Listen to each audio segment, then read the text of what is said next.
pour les femmes est désirable. Et, la marche des femmes aux États-Unis, mais pas seulement.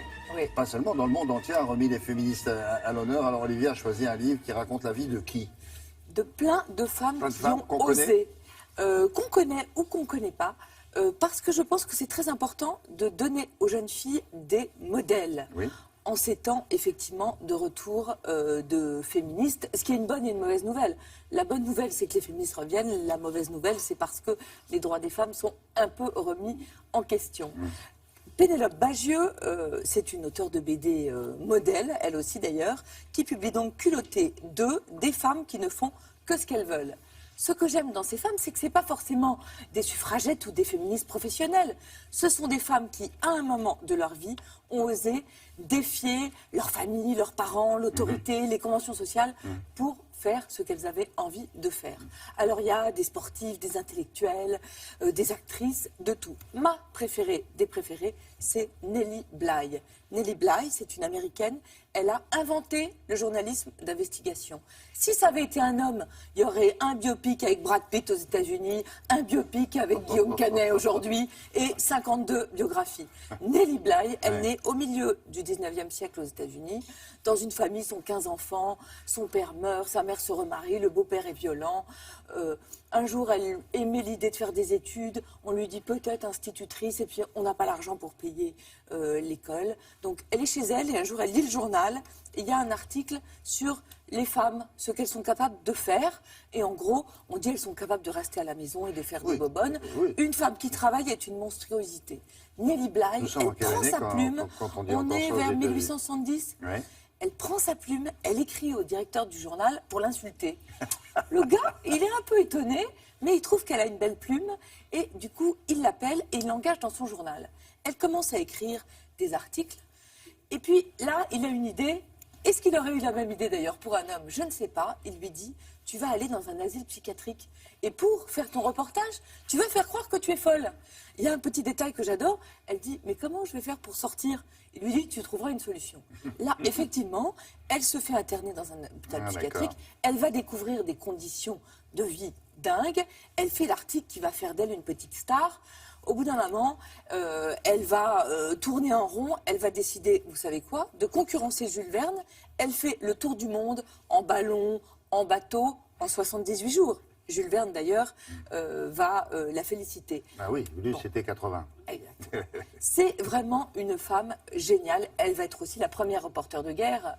Elle va être envoyée sur le front en Autriche. Nellie Bly, retenez bien son nom. Vous avez aussi Eddie Lamar. Eddie Lamar, vous la connaissez, parce que c'est votre genre. Actrice sublime. Elle avait du chou, Eddie Lamar. Vous voulez que je vous Elle dise? avait plus que du chou. Elle a inventé des trucs incroyables. Exactement. Je me souviens Je très ne bien. le savais pas du tout. Ah bon? Pendant la guerre, elle voit que les torpilles américaines ratent leur cible, c'est-à-dire les sous-marins nazis. Ça l'énerve, parce que elle a une petite chambre où elle invente une machine pour distribuer la moutarde ou des choses comme ça, et elle va inventer un système de télécommande pour justement qu'ils réussissent à bien avoir leur cible. Oui. Elle donne ça à des ingénieurs, mais on la regarde en plus, on a du mal à la regarder tellement elle est belle. Oui. On met ça dans un tiroir, il faudra 20 ans pour qu'il y ait un gars un jour qui dit mais qu'est-ce que c'est que ce truc?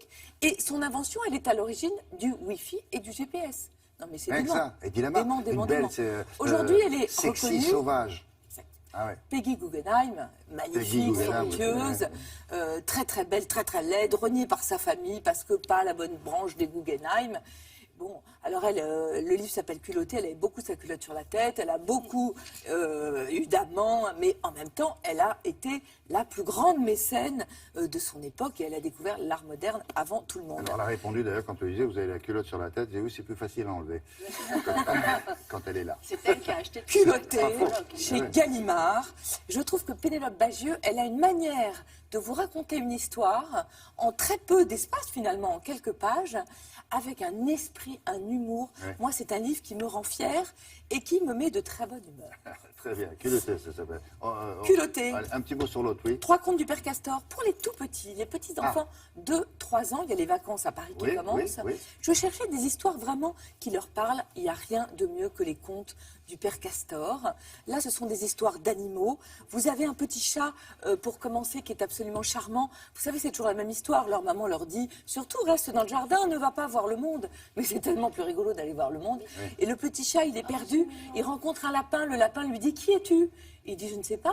Alors il lui dit, est-ce que tu sais sauter? Oui. Ah bah tu dois être un lapin. Alors il lui donne de la salade. Il lui dit, et le petit lapin n'aime pas du tout, le petit chat n'aime pas du tout la salade. Il lui dit, ah bah non, tu dois pas être un lapin. Et ainsi de suite. C'est absolument irrésistible. Et pour les parents paresseux, vous avez un CD qui permet de raconter l'histoire à votre place. Ah non, c'est moins bien. Ah, c'est moins bien. Non, parce que là, il Enfin, faut pour faire les le mamans personnage. épuisées ou les Il faut papas faire- épuisés Non, le il faut soir. faire du bruit, il faut faire des tas. Non, c'est pas rigolo. C'est pas mal aussi pour la voiture quand vous allez faire un voyage pour aller Très en bien. vacances et que vous allez être Ah coincé oui, le CD, dans oui, les oui, d'accord. embouteillages. Et dis Lamar, tiens, on a la photo de cette ravissante personne dont vous parliez il y a un Regardez. instant, qui était une des stars d'Hollywood, de ce Regardez, on n'a pas l'impression qu'elle a envie que les torpilles aillent tuer des... Eh ben, pourtant, ça qui est c'était génial. Elle est géniale. Je peux vous dire aussi que la Val d'Isère, si vous êtes la semaine prochaine parti faire du ski, mais si vous aimez aussi les livres, le 7 et le 9, il y a un libraire qui est génial à Val d'Isère qui s'appelle Jean-Paul Chaffran. Ah, attendez, je note le nom parce que comme ça, on le mettra dans la liste des libraires de Télématin. Ah bah bien sûr, Jean-Paul Chaffran, il organise des rencontres avec l'hôtel Les Barmes de l'Ours. Et la semaine prochaine, vous avez juste un programme génial.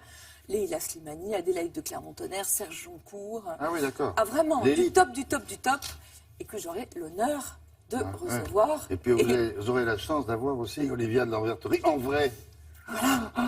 Si je me casse pas la jambe. combinaison de ski. Vous En pourrez combinaison de ski, en faire plus. des selfies sur les pistes avec, Ça, je vous avec Olivia. recommande. En combinaison de ski, le comble du sexy. Dites ça à Damien Thévenot qui a fait le reportage. Ah oui, Ça, Jean-Paul ça, Chaffran, ça, il est ça, génial. Vivre Ok. livre, son association s'appelle. Très bien. Merci beaucoup.